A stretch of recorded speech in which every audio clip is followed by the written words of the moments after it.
السلام علیکم، ناولکس آفیشل میں خوش آمدید۔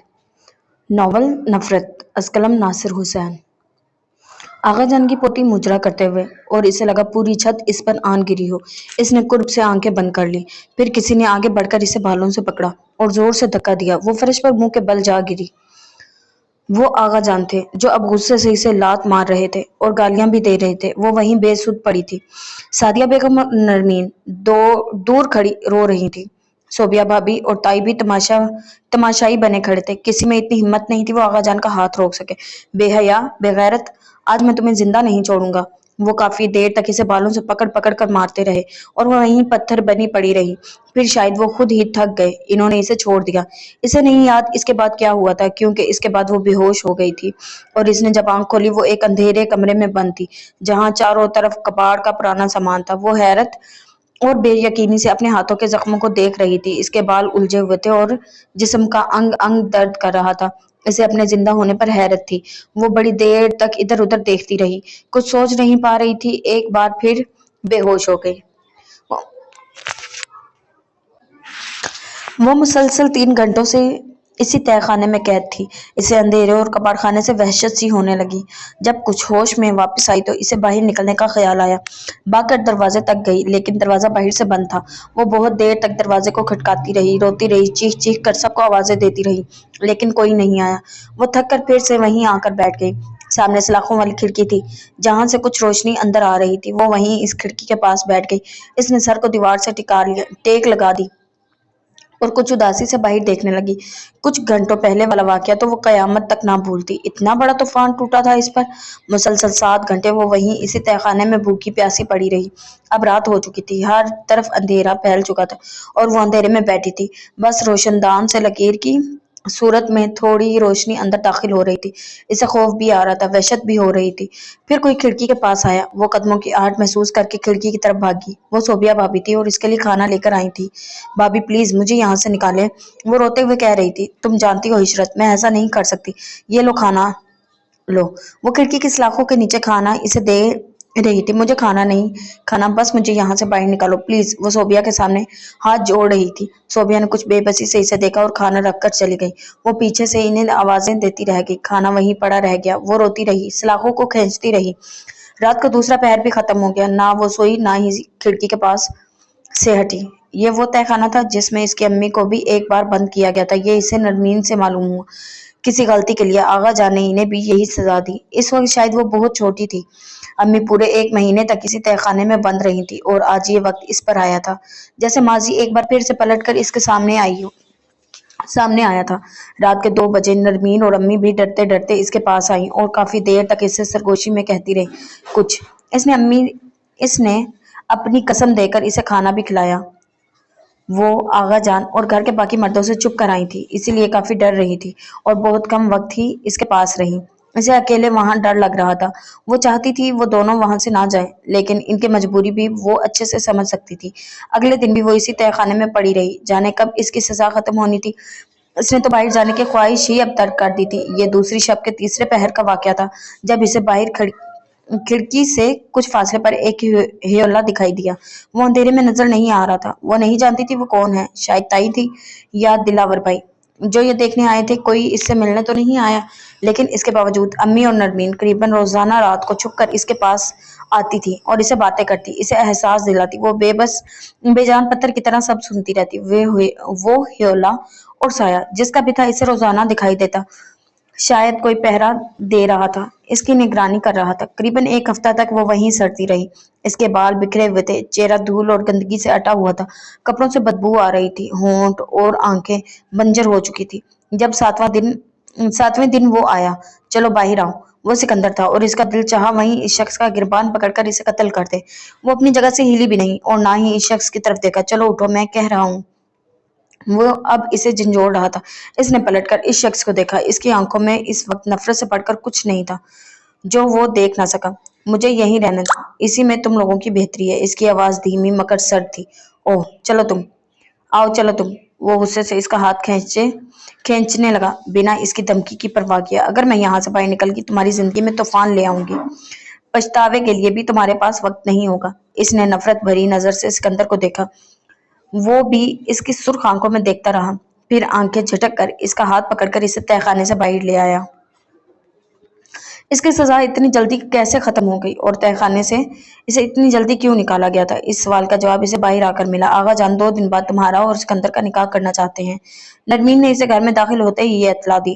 اس نے کوئی جواب نہیں دیا۔ ہاں، البتہ وہ آغا جان اور سکندر فیروز کی کرم نوازیوں کی وجہ سمجھ رہی تھی۔ تم کچھ بولو نا۔ وہ پھر بھی کچھ نہ بولی اور بیڈ پر جا کر سو گئی۔ پچھلے 1 ہفتے سے وہ جس اذیت میں تھی اس کا انداز اس دنیا کا کوئی انسان نہیں لگا سکتا۔ وہ اس سب کو برا خواب سمجھ کر جھٹک نہیں سکتی تھی۔ وہ بھیانک حقیقت اب اس کی زندگی کا حصہ بن چکے تھے اور گزرے لمحے آنکھوں کے سامنے چل رہے تھے۔ تھوڑی دیر بعد امی کمرے میں آئیں۔ نکاح کے بعد انہوں نے بھی رپیٹ کی اور کچھ نصیحتیں بھی کی، جیسے اب اسے آگے کیا کرنا چاہیے، کیسے سر جھکا کر گھر کے مردوں کے فیصلوں کو تسلیم کرنا ہے اور کس قدر سنجیدگی سے اپنی ذمہ داری نبھانی ہے۔ وہ خاموشی سے انہیں سنتی رہی، بولی کچھ نہیں۔ آج کل ہر جگہ اس کی یہ حالت تھی، وہ خاموشی سے سب سنتی اور بولتی کچھ نہیں۔ کچن میں تائی نے بھی اس سے یہی بات کی۔ اب سدھر جاؤ لڑکی، میری بہو بننے جا رہی ہو اور میں آغا جان کے فیصلے کو مانتے ہوئے تمہیں تسلیم کر رہی ہوں۔ وہ وہاں بھی کچھ نہ بولی اور پانی کی بوتل اٹھا کر واپس چلی آئی۔ آغا جان سے اس کا دوبارہ سامنا نہیں ہوا تھا، وہ اس کے سامنے جانا بھی نہیں چاہتی تھی۔ وہ الیکشن کی وجہ سے کچھ مصروف تھے۔ سکندر اور گھر کے باقی مرد بھی ووٹوں کے لیے جگہ جگہ جلسے کرتے ہوئے نظر آ رہے تھے۔ وہ گھر گھر جا کر کیمپین چلا رہے تھے۔ روزانہ بریانی کی سینکڑوں دیگیں گاؤں والوں میں تقسیم کی جا رہی تھی، ووٹ بینک بڑھانے کے لیے۔ آغا جان کی مخالفت میں ایک پرانی تگڑی پارٹی کھڑی تھی، اسی لیے اس بار انہیں کچھ زیادہ ہی محنت کرنی پڑ رہی تھی اور گھر کی عورتیں سب کچھ بھلا کر نکاح اور شادی کی تیاریوں میں لگی تھی۔ کوئی شاپنگ کر رہا تھا، کوئی گھر کو سجا رہا تھا اور بنا کسی کی طرف توجہ دیے سب کچھ خاموشی سے دیکھ رہی تھی۔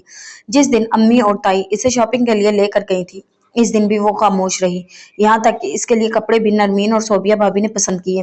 اس نے اپنی کوئی پسند ناپسند نہیں بتائی۔ کوئی اس کے ماتھے پر جھومر لگا کر دیکھ رہا تھا، کوئی گلے میں ہار اور کوئی سر پر دوپٹہ رکھ رکھ کر چیک کر رہا تھا۔ وہ خود کو وقت پر چھوڑ چکی تھی اور اپنے وقت کا انتظار کر رہی تھی۔ انہیں وہاں سے گھر لے جانے کے لیے سکندر آیا تھا۔ اس نے ایک نظر اٹھا کر بھی اسے نہیں دیکھا، لیکن اس کی نظروں کو محسوس کر رہی تھی۔ جب وہ سیڑھیوں سے اپنے کمرے کی طرف جا رہی تھی تو سکندر نے اس کا ہاتھ پکڑ لیا۔ اس نے پلٹ کر اس کی آنکھوں میں دیکھا، بہت غرور تھا اس کی آنکھوں میں، جیسے سب کچھ جیت لیا ہو۔ جیت جانے کے بعد ہوتی ہے تو کیا کہا تھا تم نے کہ تم مجھ سے کبھی شادی نہیں کرو گی؟ اس کی آواز طنز میں ڈوبی ہوئی تھی اور چہرے پر فاتحانہ مسکراہٹ۔ دیکھ لو عشرت جمال، تم ہار گئی۔ اس نے ہونٹ بھینچ لیے، جیسے برداشت کرنے کی کوشش کر رہی ہو۔ بس 2 دن اور پھر تم میری ملکیت ہوگی۔ وہ اس کا ہاتھ پکڑے کھڑا تھا، بے اختیار۔ اس کی نظر اس کے ہاتھ کی طرف گئی جہاں سفید پٹی بندھی ہوئی تھی، لگتا تھا کوئی زخم ہے۔ یہ پٹی اس نے کچھ روز قبل جب وہ اسے تہہ خانے سے نکالنے آیا تھا تب بھی دیکھی تھی۔ کیمپین ہے دوران شاید اس کی کسی سے لڑائی ہو گئی تھی۔ وہ اکثر ایسے جھگڑے کرتا رہتا تھا۔ وہ اس سے اپنا ہاتھ چھڑوا کر اوپر کمرے میں چلی آئی۔ اس کا ذہن ویران تھا، وہ خشک آنکھوں سے سب کچھ دیکھ رہی تھی۔ کوئی نہیں جانتا تھا اس کے دل میں کیا چل رہا ہے۔ نکاح کی رسم گھر کے ہال میں رکھی گئی تھی اور وہ نکاح کی رات تھی۔ دور دراز کے بہت سارے رشتہ دار جمع ہو چکے تھے، کچھ مہمان گیسٹ روم میں بھی تھے۔ موقع کا فائدہ اٹھانے کے لیے آغا جان گاؤں کے بھی بہت سے لوگوں کو دعوت دی تھی۔ ایک سیاستدان ہمیشہ سیاسی سوچ رکھتا ہے۔ گھر کو چاروں طرف پھولوں اور روشنیوں سے سجا دیا گیا تھا اور ان کے لاڈلے پوتے کا نکاح تھا جسے وہ یادگار بنانا چاہتے تھے۔ کھانے پینے کا بھی وسیع انتظام تھا۔ وہ صبح سے اپنے کمرے میں پڑی تھی، اس نے کسی سے بات نہیں کی تھی۔ نرمین اور صوبیہ بھابی کئی چکر لگا چکی تھی اس کے گھر کے اور امی بھی وہیں بیٹھ کر اسے نصیحتیں کرتی رہیں۔ اس کے ہاتھ میں مہندی کسی رشتہ دار لڑکی نے لگائی تھی۔ وہ خاموشی سے سب کچھ ہوتا دیکھ رہی تھی۔ اس لڑکی نے مہندی سے اس کی ہتھیلی پر اس شخص کا نام بھی لکھ دیا جس سے وہ انتہائی نفرت کرتی تھی۔ اس کا میک اپ بھی کچھ لڑکیوں نے کیا تھا۔ نرمین اس کے پاس بیٹھی رہی۔ نیچے سے بہت شور آ رہا تھا، لگتا تھا مہمان سارے آ چکے ہیں۔ نکاح کا وقت 10 بجے کا تھا۔ نکاح سے آدھا گھنٹہ پہلے ہی اسے لال عروسی جوڑا پہنا کر تیار کیا گیا تھا۔ اس کے اوپر ڈھیر ساری جویلری بھی لاد دی گئی تھی۔ آخر میں ایک بڑے سائز کا لال کام والا دوپٹہ بھی اس کے سر پر رکھ دیا گیا تھا۔ وہ پوری طرح تیار ہو چکی تھی۔ صوبیہ بھابی انہیں بلانے آئی۔ مولوی صاحب آ چکے ہیں، جلدی نیچے آؤ۔ ساری لڑکیاں بھاگ کر نیچے چلی گئیں۔ نرمین نے اس کا ہاتھ پکڑ کر اسے وہاں سے اٹھا لیا اور اسے باہر لے جانے لگی۔ دروازے کے پاس آ کر نرمین نے رک کر اس سے کہا، जो हो चुका है इसे भूल जाओ, अब एक नई जिंदगी शुरू करो। नरमीन ने इसका हाथ पकड़कर मोहब्बत से कहा था और इसकी आंखों के सामने तहखाने का तारीख कमरा घूमने लगा। वहां के कीड़े मकोड़े। तुम अपनी जिंदगी के साथ समझौता कर लो, जैसे बाकी सब कर रहे हैं। यही तुम्हारी जिंदगी है, यही तुम्हारा घर है। नरमीन इसे बाहर ले जाते हुए नसीहत कर रही थी। इसने जब नीचे जाने के लिए पहली सीढ़ी पर कदम रखा तो स्टेज पर सबसे पहले वही नजर आया जो बड़े गुरूर के साथ फातिहाना अंदाज में मुस्कुरा रहा था। इसके साथ आगा जान और निकाह ख्वां बैठे थे। नीचे सारा हाल औरतों और बच्चियों से भरा हुआ था। ताई और अम्मी इधर उधर रिश्तेदारों को हैंडल करने में लगी हुई थी। वो खामोशी से किसी मशीन की तरह नीचे उतरती जा रही थी। इसने सफेद शलवार कमीज और पेशावरी चप्पल पहनी हुई थी। वो हमेशा से कहीं ज्यादा हैंडसम और पुरकशिश नजर आ रहा था, लेकिन वो कभी इसके हुस्न से मुतासिर ना हुआ।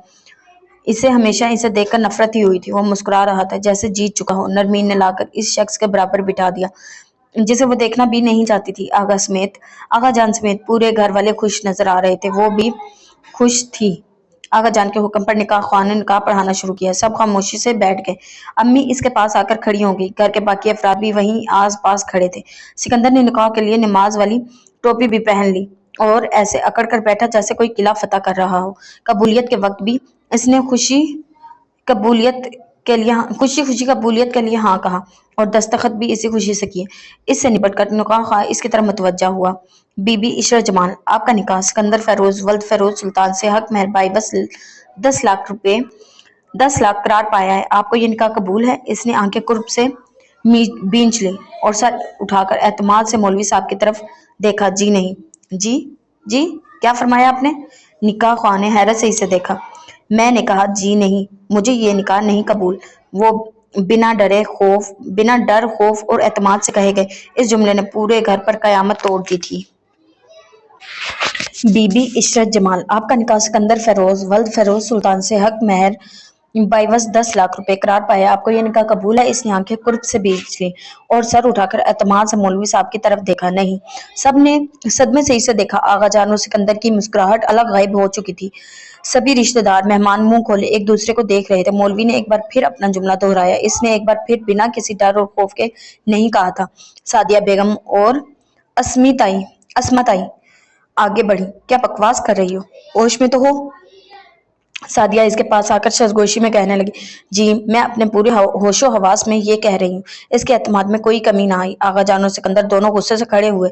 माहौल यकदम संजीदा हो चुका था और मामला संगीन। क्या बकवास कर रही हूँ? हाँ बोलो। सिकंदर ने इसका बाजू पकड़कर झंझोड़ा। हाथ छोड़ो मेरा। मेरी मर्जी मैं निकाह करूं या ना करूं। तुम होते कौन हो मुझ पर हुक्म चलाने वाले? ये इख्तियार मुझे अल्लाह ने दिया है। आज वो सब के सामने इसी टून में बात कर रही थी बिना आगा जान और ताया जान के किसी खौफ का सोचकर। सादिया बेगम ने इसे 2 थप्पड़ मारे और गुस्से से इसे कहती रही निकाह के लिए हाँ कर दो, लेकिन इसका जवाब था कभी नहीं। अल्लाह के वास्ते हाँ कर दो। अब सादिया बेगम रोते हुए इसके सामने हाथ जोड़ रही थी, लेकिन इसका जवाब नहीं बदला। आगा जान शर्मिंदगी से मेहमानों की तरफ देख रहे थे जो सरगोशियों में हजारों बात कर रहे थे। सिकंदर अलग गुस्से और शर्मिंदगी के एहसास से लाल हो चुका था। बस यही दर्द, यही जिल्लत तो वो इनके चेहरों पर देखना चाहती थी। कोई नहीं जानता था इसे आगा जान और सिकंदर को इस हाल में देखकर कितना सुकून आ रहा था। तमाशा बंद करो और हाँ कह दो। ताई भी मैदान में आ गई, लेकिन वो टस से मस ना हुई। आगा जान शर्मिंदगी के मारे कुछ बोल नहीं पा रहे थे, लेकिन इतना वो जानती थी वो इसे कत्ल कर देना चाहते हैं और इतने लोगों के सामने वो भी कर नहीं पा रहे थे। सादिया बेगम काफी देर तक इसकी मिन्नतें करती रही, रोती रही, इसे बद्दुआएं देती रही, लेकिन इसने अपना फैसला नहीं बदला। यहाँ तक कि निकाह ख्वां ने आखिरी बात दोहराया। क्या आपको ये निकाह कबूल है? बिल्कुल नहीं। सिकंदर ने गुस्से से टोपी उतार कर फेंक दी और वहां से चला गया। वो भी पीछे सादिया बेगम को रोते हुए छोड़कर वहां से चली आई। वो अंदाजा कर सकती थी नीचे कितना बड़ा तूफान आया, लेकिन वो इस तूफान से निकलकर सुकून से आकर छत पर बैठ गई।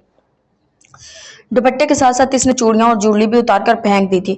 वो जो करके आई थी इस सब के नतीजे से वाकिफ होने के बावजूद वो आगा जान और सिकंदर की जिल्लत का सोच सोचकर खुश हो रही थी। एक एक करके सारे मेहमान चले गए और वो वहीं बैठी रही। यहाँ तक कि 3 घंटे गुजर गए। रात के 1 बजे वो इसके पास आया था, जिसके बारे में इसे यकीन था कि वो आएगा। इसने आते ही इसका हाथ पकड़कर इसे घसीट कर खड़ा किया।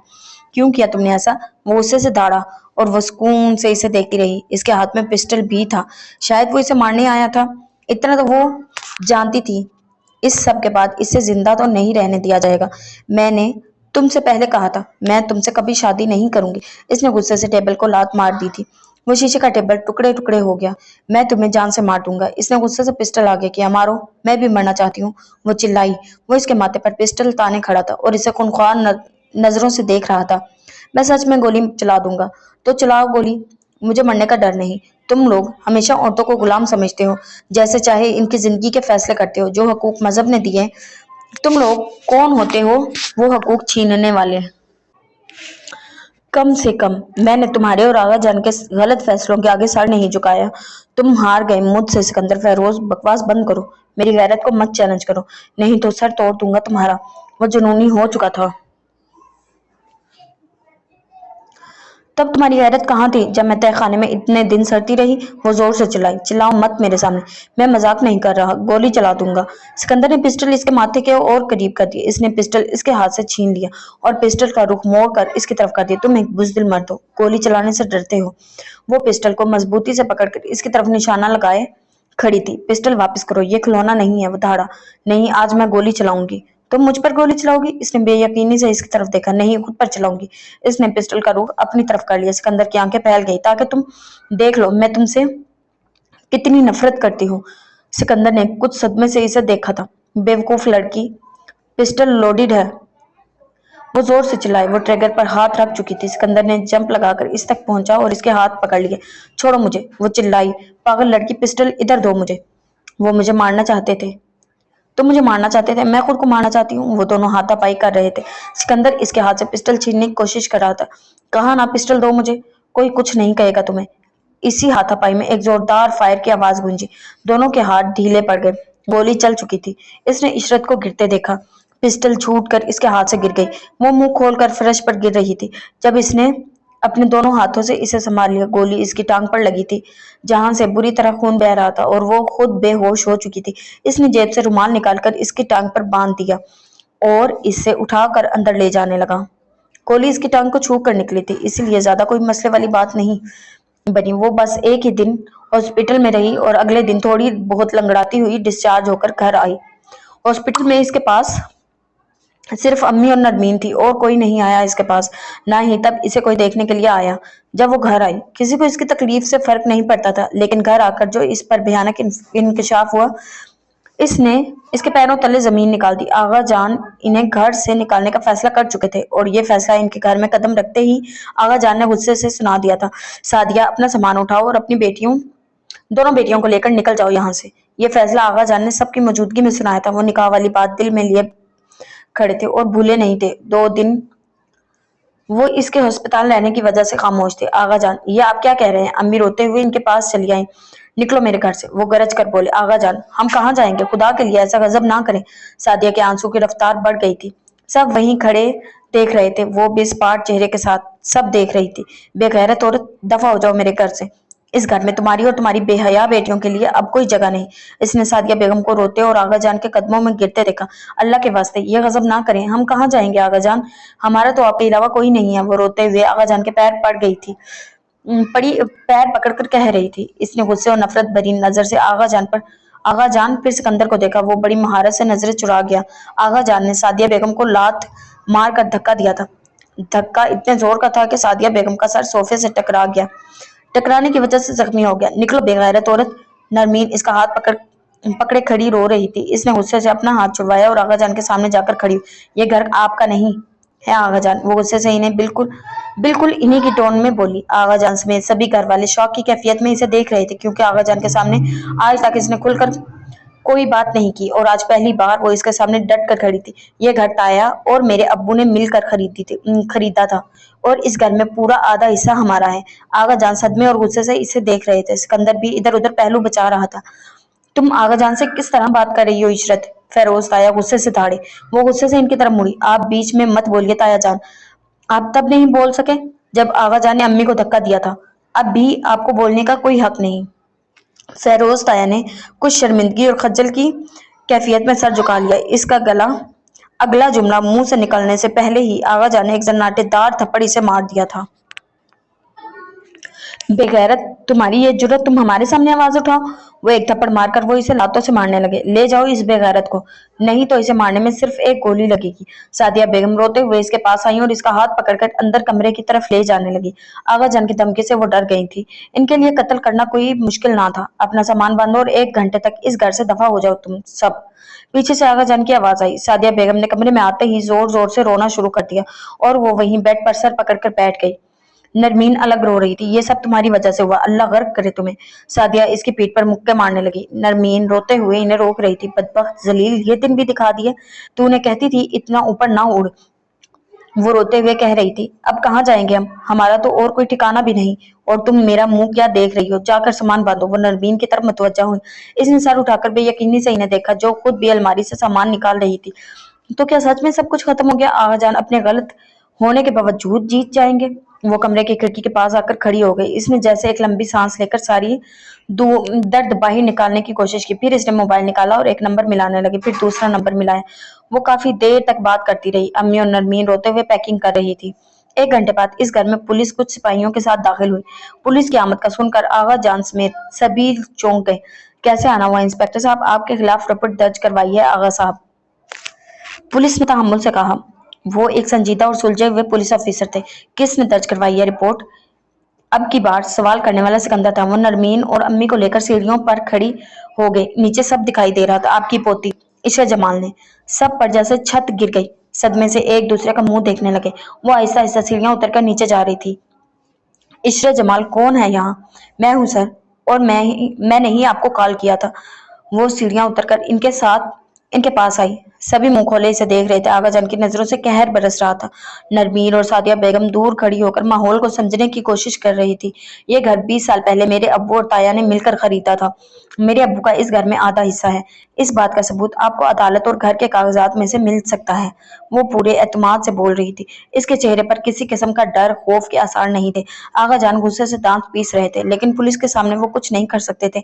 आगा जान कई बार मुझे और मेरी माँ को टॉर्चर कर चुके हैं, और अब वालिद के इंतकाल के बाद हमें घर से बाहर निकाल रहे हैं, और ना निकलने की सूरत में कत्ल की धमकियां भी दे रहे हैं। आप बराए मेहरबानी इनके खिलाफ कार्रवाई करके हमें इस मुश्किल से बाहर निकालें।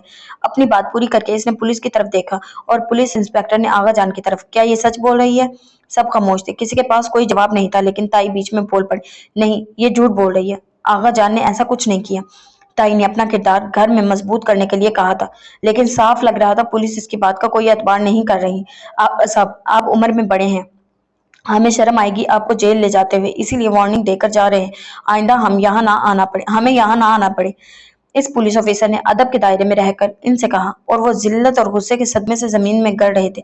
और आप पुलिस ऑफिसर, अब इसकी तरफ मुतवज्जा है। आप जायदाद के लिए कोर्ट में एप्लीकेशन दर्ज करवा दें। इन्होंने मशवरा दिया था।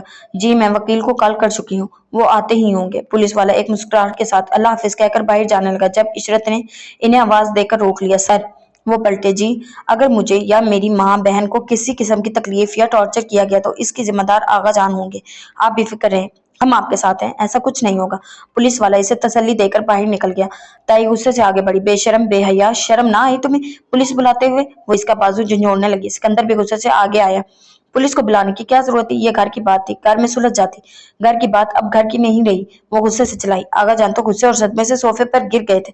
आज जो हुआ था, जो हो रहा था, इनकी जिंदगी में पहली बार हो रहा था, वरना वो तो हमेशा औरतों पर हुकूमत करते आए थे। आज इनके अपने घर की एक लड़की इनके खिलाफ खड़ी हो गई, इनके सभी असूलों से बगावत कर गई, तो वो ये गुस्सा बर्दाश्त नहीं कर पा रहे थे। घर में पुलिस आने के बाद माहौल काफी संगीन हो चुका था। सादिया अलग घबराई हुई थी और अपने डर का इजहार कर रही थी। अब पता नहीं आगा जान क्या करेंगे। कुछ नहीं करेंगे अम्मी, अब इनके करने के लिए कुछ बचा ही नहीं है। फिर भी अहमद, तुम्हें पुलिस को नहीं बुलाना चाहिए था, और अब इसे सरजद करने लगी। आप हमेशा डरती रहना, कभी अपने हक के लिए आवाज उठाएंगी तो ही कुछ होगा ना, नहीं तो आगा जान हमेशा हमें कदमों तले रोन देंगे। वैसे इशरत, सच पूछो तो मुझे भी डर लग रहा है। नरमीन ने भी अपने डर का इजहार किया। कुछ नहीं होगा, वो मुस्कुराई। तुमने आगा जान की हालत देखी है? कितना मजा आया जब इसकी झुकी गर्दन देखी। वो खुशी से चहकी। अच्छा, अब मैं वकील को कॉल करने जा रही हूँ। वो खड़ी हुई। अब वकील क्यों? सादिया बेगम फिर बढ़ाई। अम्मी, इस सारे मामले को खत्म तो करना है ना, बस हमें हमारा हिस्सा अलग चाहिए, जहाँ हम हंसी खुशी एक आजाद जिंदगी गुजार सके। सादिया बेगम अभी इसे समझाने के लिए मुंह खोलने ही वाली थी, वो कमरे से बाहर निकल गई। नीचे हॉल में ताया और आगा जान बैठे संजीदगी से कुछ डिस्कस कर रहे थे। इसने वहीं रुककर इनकी बातों पर गौर किया। ये बेगैरत इस हद तक हमें जलील कराएगी, हमने सोचा भी नहीं था। अगर पता होता इसे पैदा होते ही मार देते। इसने आगा जान को कहते सुना। वो बेहद गुस्से में थे। ये सब जमाल भाई की दी हुई छूट का नतीजा है। ना वो इसे पढ़ाने की जिद करते और ना ही ये इस हद तक मुकाबला करती। ताया भी गुस्से में थे, लेकिन इनका गुस्सा निस्बतन आगा जान से कुछ कम था। हम इस लड़की को कत्ल कर देंगे, हमसे मजीद बर्दाश्त नहीं हो रहा। आगा जान तान चबा कर बोले। वो वही सुकून से खड़ी इन्हें सुन रही थी। अभी चंद दिन सब्र करें आगा जान, मौका मुनासिब नहीं है, इलेक्शन का वक्त है। जरा सी जल्दबाजी हमारे बरसों की मेहनत पर पानी फेर सकती है। इसीलिए तो अब तक चुप हूँ, नहीं तो इन तीनों बेगैरतों को कब का ठिकाने लगा चुका होता। और इलेक्शन तो हम ही जीतेंगे। आज तक किसी की हिम्मत नहीं हुई हमारे काबले में टिक सके। वो इसी खामोशी से अपने कमरे में चली आई और दरवाजा अंदर से बंद कर दिया। वो एक नंबर मिलाने लगी। हाँ जी फरमाइए। बहुत ही खुश मिजाजी से एक उम्र रसीदा शख्स की आवाज सुनाई दी। मैं इशरत बात कर रही हूँ, कल बात हुई थी हमारी। जी जी, आपको कैसे भूल सकते हैं, इतनी प्यारी आवाज है आपकी। वो हद से ज्यादा शौक मिजाज थे। कल भी कॉल पर इन्होंने कुछ इसी तरह से बात की थी। आप मेरा केस लड़ेंगे? इतनी खूबसूरत आवाज के लिए तो मैं पूरी दुनिया से लड़ सकता हूँ। वो सर पकड़कर बैठ गई। वो वकील साहब संजीदा होने के लिए तैयार ही नहीं थे। आप प्लीज सीरियस होके मेरी बात सुने। बहुत संजीदा मसला है। संजीदा मसला तो सिर्फ मोहब्बत है मोहतरमा, बाकी सब तो ड्रामेबाजियां हैं। आप आखिरी बार सीरियस कब हुए थे? जब मेरी बीवी ने मेरे सर पर बेलन मारा था। और मैं हैरान हूं कि सिर्फ बेलन क्यों मारा था इन्होंने। वकील साहब ने एक जानदार कहका लगाया। आप बताएं, आप कैसे लड़ेंगी? आप केस लड़ेंगी या मैं कॉल कट कर दूं? ये गजब ना कीजिएगा। आप कल को मेरे ऑफिस तशरीफ लाएं। ओके। इसने जल्दी से कॉल कट कर दी। कोई दरवाजा तोड़कर अंदर दाखिल हुआ और वो सिकंदर के अलावा और कौन हो सकता है? क्यों कर रही हो तुम ये सब? क्या किया है मैंने? इसने कमाल मासूमियत से कहा। ये पुलिस वकील ये सब। वो गुस्से से चिल्लाया। एक तो मेरे सामने ये चिल्लाया मत करो, ऐसे लगता है जैसे किसी पुराने रेडियो का स्पीकर फट गया। बताओ मुझे, मैं अपने हक के लिए ये सब कर रही हूँ। तुम अब आगा जान की बराबरी करोगी? क्यों? आगा जान कोई आसमान से उतरी हुई अनोखी मखलूक है? वो जितना गलत करेंगे इन्हें कोई कुछ नहीं कहेगा। एक बार इलेक्शन हो जाने दो, फिर देखता हूँ तुम्हें। अभी जितना देखना है देख लो, क्योंकि इलेक्शन के बाद कहीं नहीं मिलने वाली। वो टांग पर टांग चढ़ाकर बोली। तुम अच्छा नहीं कर रही। वो उंगली उठाकर जैसे इसे वार्न कर रहा था। आज तो तुम भी नहीं कर रहे। अच्छा तो तुम भी नहीं कर रहे। इसने यकदम संजीदगी और उदासी से कहा, जैसे इसकी आंखों में एक शिकवा था। मैं वो नजरें चुरा गया। इसे समझ नहीं आया कि आगे क्या बोलना है। मैं देख लूंगी तुम्हें। गुस्से से वो बाहर निकल गया। वो इस वकील के ऑफिस में थी और मोटी ऐनक के शीशों के पीछे से बड़ी गौर से इसे देख रहा था। वो लगभग 60 साल की उम्र के एक खुश मिजाज और दिल जिंदा दिल किस्म के इंसान थे, जिनके चेहरे पर हर वक्त एक मुस्कुराहट सी छाई रहती थी। इनका नाम शकीलुर रहमान था। मुझे लगा आपकी आवाज बहुत खूबसूरत है। बहुत बड़े वक्फे के बाद वो बोले, लेकिन आपका चेहरा तो आपकी आवाज से भी ज्यादा खूबसूरत है। और वो जो इनसे किसी बात संजीदा बात की उम्मीद करी तसुफ से सर हिलाकर रह गई। सर आप प्लीज बताएं मैं क्या करूं? आराम करें फिलहाल। क्या मतलब? मतलब ये कि इस वक्त इलेक्शन करीब होने की वजह से मुल्क का निजाम बदल जाएगा। हर तरफ एक तहलका मचा हुआ है। आपकी फाइल कहीं अदालत में खो जाएगी, इसीलिए बेहतर है इलेक्शन के बाद केस करें। और तब तक क्या करूं? गोलगप्पे खाएं और क्या? वो मुस्कुराए। और इस दौरान आगा जान ने अगर कुछ वकील ने इसकी बात काट दी। वो फिलहाल ऐसा कुछ नहीं करेंगे। एक तो पुलिस की धमकी की वजह से, दूसरा इनका पोता MNA की सीट पर वोट मांग रहा है। तो फिलहाल इनसे डरने की जरूरत नहीं। आप ये केस जीत तो जाएंगे ना? मैं तो आपका दिल भी जीत लूं। आप केस की बात करती हैं। वो फाइल बंद करते हुए बोले। सर आप प्लीज कभी सीरियस भी हो जाया करें। वो तंग कर बोली। मैं तो भाई बिल्कुल संजीदा हूँ, आपका पता नहीं। अच्छा मैं चलती हूँ, इस वक्त फिर आपसे बात करूंगी। वो खड़ी। केस से मुतालिक कोई मवाद मिले तो मुझे कल कॉल कर दीजिएगा, ताकि मैं अभी से काम शुरू करूं। और मैं कल अदालत की तरफ से तुम्हारे घर पहला नोटिस भिजवा रहा हूँ, तैयार रहना। शकीलुर रहमान ने इससे कहा था। इसने सर हिलाकर बाहर की तरफ कदम बढ़वाए। पीछे से शकीलुर रहमान ने इन्हें रोक दिया। बात सुने। वो वापस मुड़ी। जी, क्या आप शादी करेंगी मुझसे? वो मुंह खोल कर हैरत से इन्हें देखने लगी। सर आप भी ना, मैं मजाक नहीं कर रहा। क्या आप अपने ऑफिस में आने वाली हर लड़की से ऐसे प्रपोज करते हैं? इसने कुछ दिलचस्पी से पूछा। नहीं, सिर्फ कुंवारी लड़कियों को। वो खुलकर मुस्कुराई। वो भी मुस्कुरा दी। और इस चक्कर में अब तक आपकी गाल मुबारक पर कितने हमले हो चुके हैं? एक भी नहीं। कोई सीरियस लेता ही नहीं है कमबख्त। हालांकि मैं बिल्कुल सीरियस होता हूँ। अच्छा चलती हूँ, अल्लाह हाफिज। वो हंसी थी। बहरहाल गौर जरूर कीजिएगा मेरे मामले पर। وہ مسکراتے ہوئے انہیں ایسے دیکھنے لگی جیسے ان کا کچھ نہیں ہو سکتا۔ گھر میں ماحول کافی سنجیدہ ہو چکا تھا۔ آغا جان اور گھر کے سبھی افراد نے ان سے بات کرنا چھوڑ دیا تھا۔ ٹائی اور صوفیہ بھابی کو بھی سختی سے آرڈر تھا ان سے بات نہ کی جائے۔ سب ان تینوں کو نفرت بھری نظروں سے دیکھنے لگے، مگر وہ ان چیزوں سے کبھی نہیں گھبرائی۔ سعدیہ بیگم اور نرمین کو پتا تھا وہ کہاں گئی ہے، اس نے انہیں وکیل کے بارے میں بھی بتا دیا تھا، اور حیرت کی بات یہ تھی اب کی بار سعدیہ نے اسے منع بھی نہیں کیا تھا اور نہ ہی اسے کچھ سمجھایا۔ وہ خاموش ہو گئی تھی، جیسے جان گئی ہوں جو وہ کر رہی ہے صحیح کر رہی ہے۔ زویا سے اس کی کافی دنوں بعد ملاقات ہوئی تھی۔ اس نے اسے گھر چلنے والی اب تک تمام باتیں بتا کے، اور زویا منہ کھولے حیرت سے اسے دیکھ رہی تھی۔ میں کبھی سوچ بھی نہیں سکتی تم اتنی ہمت کرو گی۔ وہ جوس کا سپ لے رہی تھی۔ یعنی کہ تم نے سب کے سامنے نکاح سے انکار کر دیا۔ وہ ابھی بھی بے یقین تھی۔ سکندر کی کیا حالت تھی؟ سکندر اور آغا جان کی حالت ایسی تھی کہ دل میں ٹھنڈ پڑ گئی۔ اس نے مسکراتے ہوئے بتایا اور زویا کو اور بھی بہت کچھ بتاتی رہی۔ زویا دلچسپی سے ساری باتیں سنتی رہی۔ رات کو ایک بار پھر شکیل الرحمان کی کال آئی تھی۔ جی کہیے سر، اس نے نہایت احترام سے کہا۔ بس کہنا یہ ہے کہ ہم نے تو فقط سننی ہے۔ کیا؟ آپ کی آواز خدا خوفی کرے سر، کیوں مذاق کرتے رہتے ہیں آپ؟ وہ بیڈ پر بیٹھی چائے پی رہی تھی۔ بھائی ہمارے دل کے جذبات ہیں یہ، باقی آپ جو سمجھے آپ بھی نا۔ اچھا کوئی نوٹس وغیرہ آیا یا نہیں؟ ابھی تک تو نہیں ملا، اگر مل جاتا تو گھر میں اتنی خاموشی نہ ہوتی، اس نے ناخن چباتے ہوئے کہا۔ 10-15 منٹ اس نے مزید باتیں ہوتی رہیں۔ انہوں نے دوسری کال رات کو 11 بجے کی، یوں ہی بے وجہ بے مقصد 2 باتیں کیس کے بارے میں کرتے، 10 باتیں شاعرانہ کرتے۔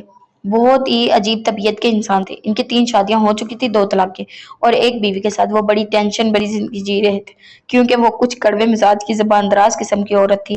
پہلی 2 بیویوں سے ان کی کوئی اولاد نہیں تھی، اور تیسری بیوی سے 2 بیٹے تھے۔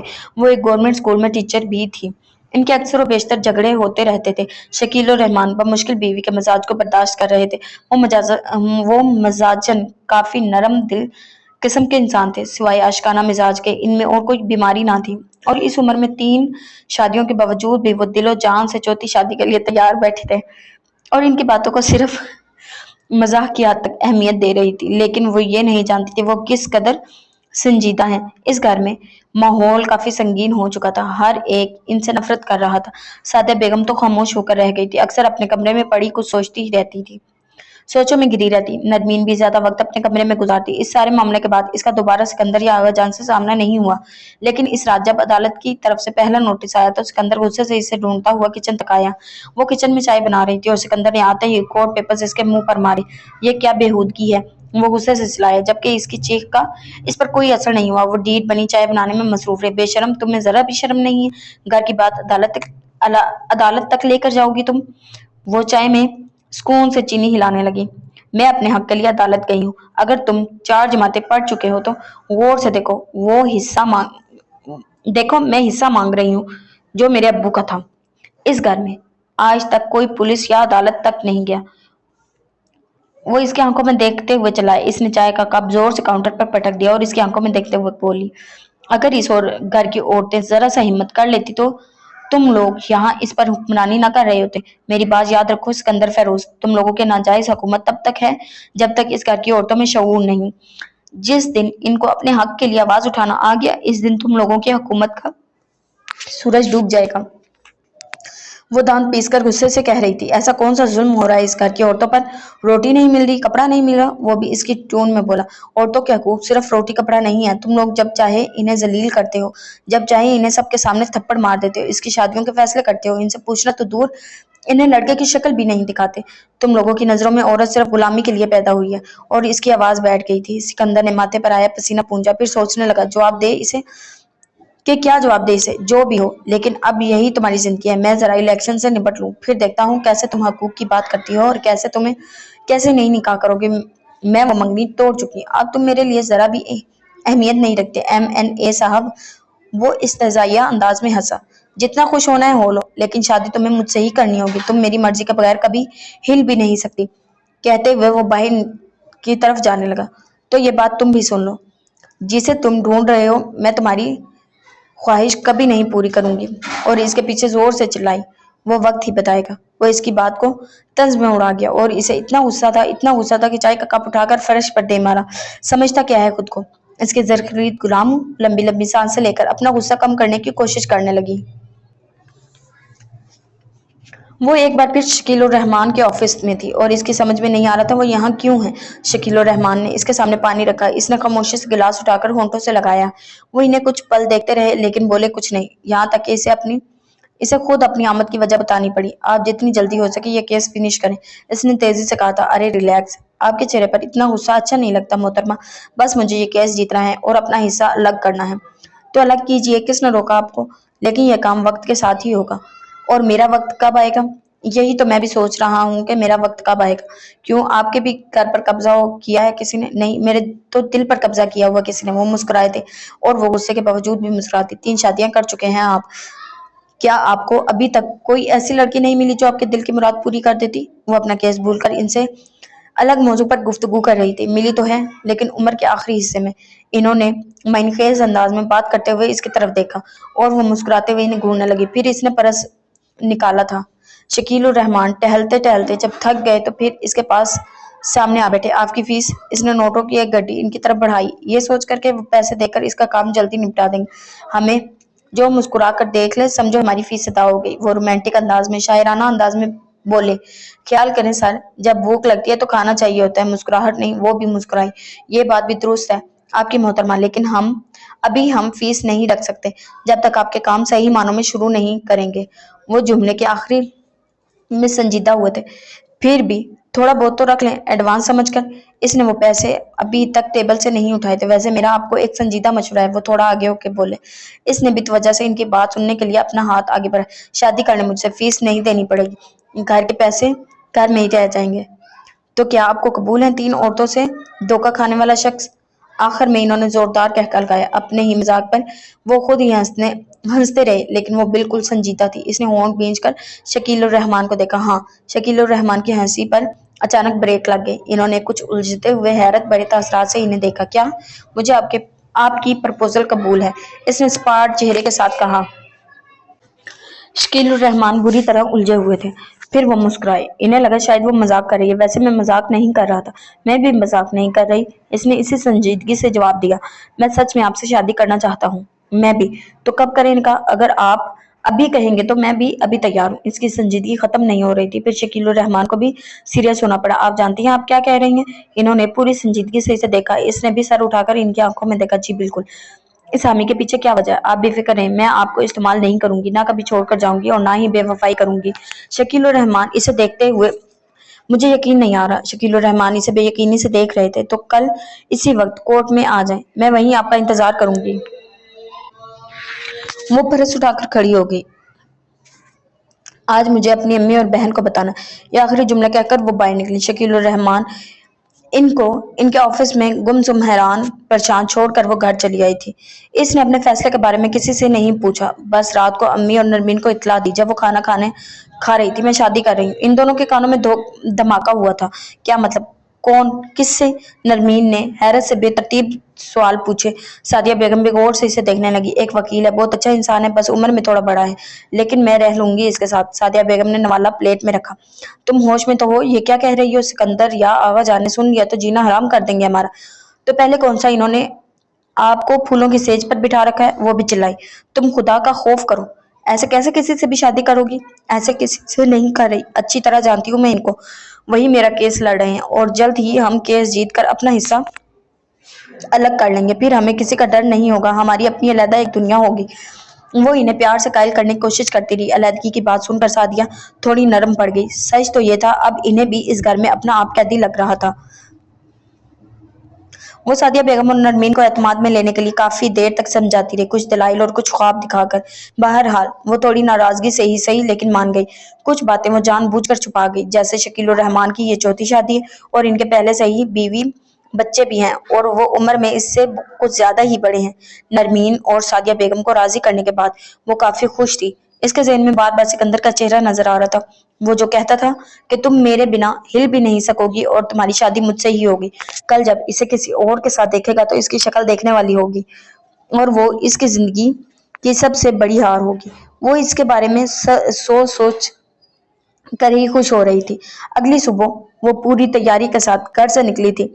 सादिया बेगम ने इसे बहुत सारी दुआओं के साथ रुखसत किया। शकील उर रहमान अदालत में आए जरूर थे, लेकिन इन्हें यकीन नहीं था कि वो भी सच में आ जाएगी। जब वो इनके पास गई तो वो हैरत से इसे देखने लगे। कोर्ट रूम में जाने से पहले एक बार फिर शकील उर रहमान संजीदगी से इससे मुखातिब हुए, क्या आप सच में ये करना चाहती हैं? इसने पूरे एतमाद से सर हिलाया। अगले 1 घंटे बाद वो एक दूसरे के मियाँ बीवी थे। शकील उर रहमान बहुत खुश नजर आ रहे थे और परेशान वो भी नहीं थी। वो इसे सबसे पहले एक बहुत बड़े रेस्टोरेंट में खाना खिलाने के लिए ले गए। खाना खाने के बाद इसने शकील उर रहमान से कहा वो इन्हें अपनी अम्मी और बहन से मिलवाना चाहती है। दर हकीकत वो इन्हें सिकंदर से मिलवाना चाहती थी। वो इनको घर ले आई। सीढ़ियों पर ही सिकंदर इसे मिल गया। वो बड़ी तेजी से चाबी घुमाता कहीं जा रहा था, लेकिन इन दोनों को देखकर रुक गया और इनकी तरफ मुड़ा। कौन है ये? वो इसकी आंखों में देखते हुए बड़े रौब से पूछ रहा था। ये मेरे शौहर हैं, इशरत ने शकील उर रहमान का हाथ अपने हाथ में लेकर फातिहाना अंदाज में कहा था। ये मेरे शौहर हैं, इसने पूरे एतमाद के साथ इसकी आंखों में आंखें डालकर कहा और साथ ही शकील उर रहमान का हाथ अपने हाथ में ले लिया था। क्या बकवास कर रही हो? वो इतना जोर से चिल्लाया कि इसका गला बैठ गया। हमने अभी थोड़ी देर पहले कोर्ट में निकाह कर लिया है। ये रहे पेपर्स। इसने कुछ कागजात सिकंदर की तरफ फेंके थे, बिल्कुल इसी अंदाज में जैसे इसने कल नोटिस फेंके थे। कुछ कागज गिर गए। एक कागज इसके हाथ में आया और वो इसे गौर से पढ़ने लगा। फिर वो कागज इसके हाथ से छूट गया। इसने सदमे से सर उठाकर इसकी तरफ देखा। इसकी आंखों में एक तूफान था। वो जिंदगी में इस कदर बेयकीन कभी भी नहीं हुआ था जितना इस वक्त हो रहा था। शायद ये इसकी जिंदगी का सबसे बड़ा शौक था। क्यों किया तुमने ऐसा? बड़ी देर बाद वो भराई हुई आवाज में चिल्लाया, क्यों? मैं तुम्हारी गुलाम नहीं। ये मेरी जिंदगी है। आज मैं जा रही हूँ इस सोने के पिंजरे से आजाद होकर। वो दांत पीस कर चिल्लाई। वो सदमे से इसे देखता रहा। इसकी आंखें सुर्ख होती जा रही थी। देखो, आज तुम हार गए सिकंदर फेरोज। वो हकारत से इसे देखते हुए आगे बढ़ी। शकील उर रहमान भी घर में दाखिल हुए। इसने शकील उर रहमान को अम्मी और नरमीन से मिलवाया। अम्मी से देखकर कुछ ज्यादा ही खफा थी, लेकिन शकील उर रहमान के नरम और मोहब्बत भरे अंदाज ने चंद लम्हों में ही इनका दिल जीत लिया। आगा जान और बाकी मर्द इस वक्त घर में नहीं थे। इन्हें तो सबसे बड़ा तमाशा होना था। ताई अलबत्ता गाहे बगाहे इनको देखती रही। वो अपना सामान उठाकर बाहर आई। नरमीन को इसने छुपाकर मोबाइल भी दिया था ताकि इनसे हर वक्त राब्ते में रह सके।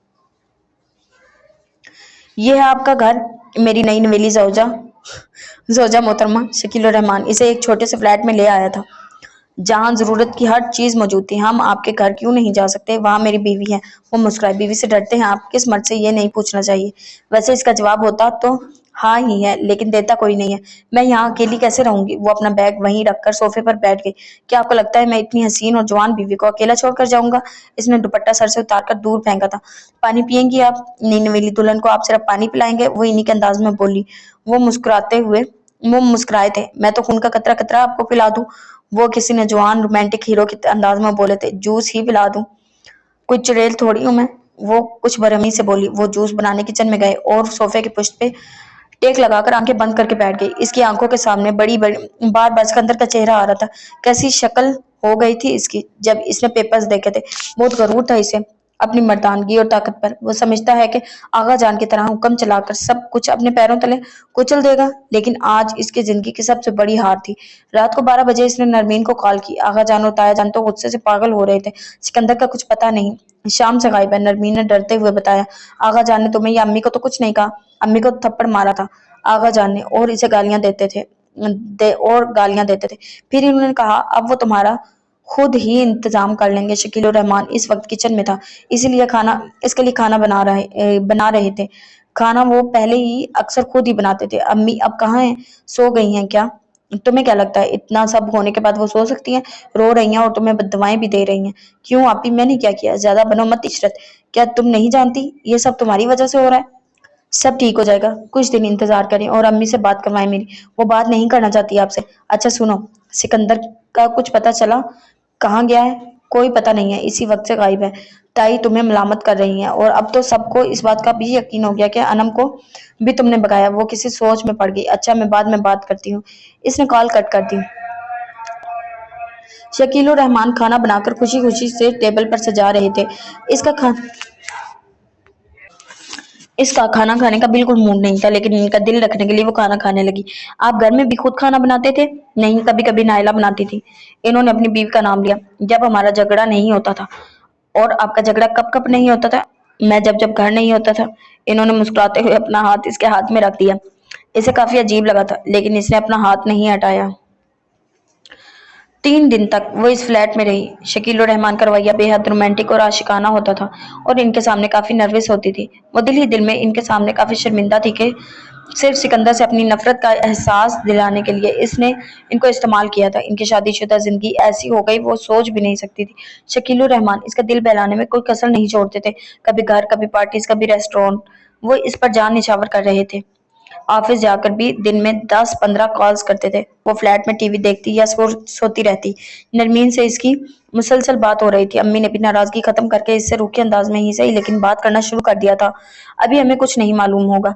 आगा जान इलेक्शंस की वजह से सारी आग अपने दिल में दबाए बैठे हैं। इनसे हार बर्दाश्त नहीं होती। अम्मी ने संजीदगी से इसे बताया था, कुछ नहीं होगा अम्मी, अब इनकी ताकत खत्म हो चुकी है, इनके सारे असूल टूट चुके हैं। इसने इनको दिलासा दी।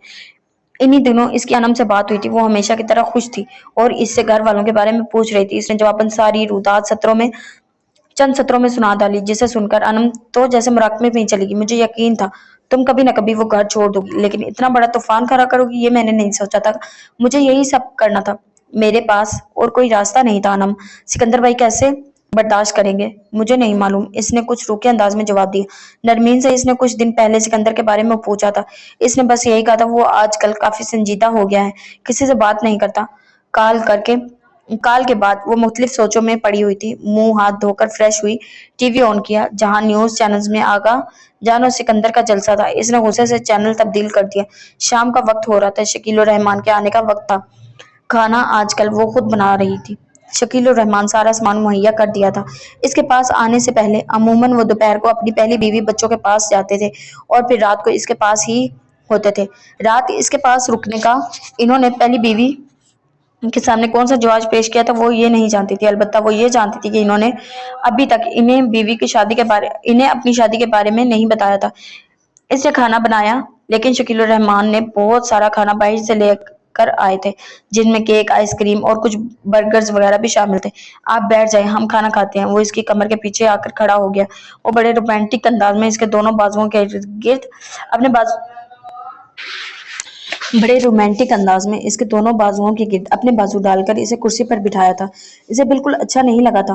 वो थके हारे आकर इसके लिए खाना लगाए, लेकिन ये इनकी मोहब्बत थी और वो इनकी मोहब्बत के सामने कुछ नहीं कर सकती थी। आप थक नहीं जाते? खाने के दौरान इसने पूछा। जब आपका दीदार कर लेता हूँ तो सारी थकन उतर जाती है। वो मुस्कुराए। और यही जुमला ऑफिस में और कितनी लड़कियों को बोल कर आए हो, पानी पीने के बाद प्यास नहीं रहती।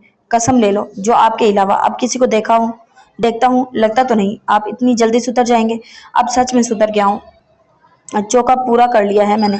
वो मुस्कुराते हुए कह रहे थे। अक्सर बाहर होटलों और पार्टीज में जाने की वजह से इनकी शादी की खबर आउट हो गई थी और यह खबर नाइला तक भी जा पहुंची और रात को वो जंग की पूरी तैयारी करके इनके पास आई थी। बदबख्त बेशरम, तुमने फिर से शादी कर ली? वह शकील रहमान के सामने चिल्लाई और वो सोफे पर बैठी थी जिसे ये इन दोनों का आपस का मामला। बेगम मेरी बात सुने, बेगैरत इंसान, मैं कुछ नहीं सुनना चाहती, अभी के अभी मुझे तलाक दो। वो बहुत गुस्से में थी और इनकी आवाज इतनी बुलंद थी कि आसपास के फ्लैट वाले यकीनन सुन रहे होंगे। बेगम आप नाराज ना हो, आपको समझाता हूँ, मुझे कुछ नहीं समझना। और कमीनी तुम, वो गुस्से से इसकी तरफ बढ़ी।